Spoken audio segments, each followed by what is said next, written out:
Hello everyone. तर आज आपण बनवणार आहोत रवा उत्तप्पे. तुम्हालाही रवा उत्तप्पे आवडते ना? चला तर मग बनवूया. इथे एका बाउलमध्ये मी 1 वाटी बारीक रवा घेतलाय, त्यानंतर 1 वाटी दही ॲड केले, त्यामध्ये थोडंसं मीठ ॲड केलंय.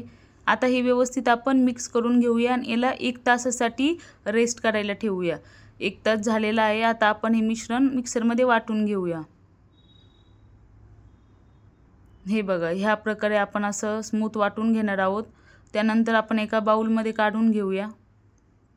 आता यामध्ये मी बारीक चिरलेला कांदा घालते, त्यानंतर बारीक चिरलेला टोमॅटो, बारीक चिरलेली हिरवी मिरची आणि लास्टला कोथिंबीर ॲड करते.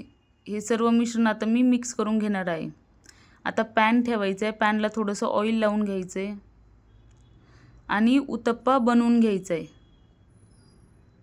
ह्या टाईपचा. आता ह्या साईड दुसऱ्या साईडला पण आता थोडंसं तेल लावून घेऊन याला व्यवस्थित आपण शेकून घेऊया.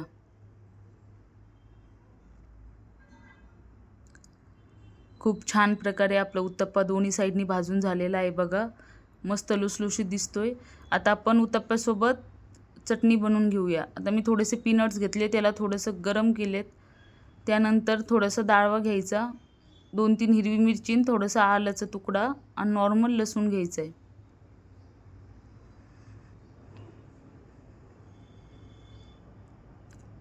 आता याची बारीक मिक्सरमध्ये पेस्ट बनवून घेऊया. थोडीशी कोथिंबीर ॲड करूया आणि याच्यात आपण 1 टोमॅटो घालूया.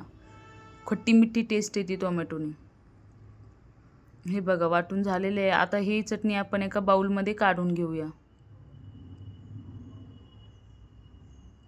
यामध्ये आता थोडंसं मीठ घालूया. त्यानंतर 2 चम्मच आपण यामध्ये दही ॲड करणार आहोत आणि याला व्यवस्थित आता मिक्स करून घ्यायचं आहे. थोडंसं पाणी घालायचं यामध्ये आणि आता आपण चटणीला फोडणी देऊन घेऊया. तेल गरम करायला ठेवलं आहे, त्यात थोडीशी मोहरी घालायची, कढीपत्ता घालायचा.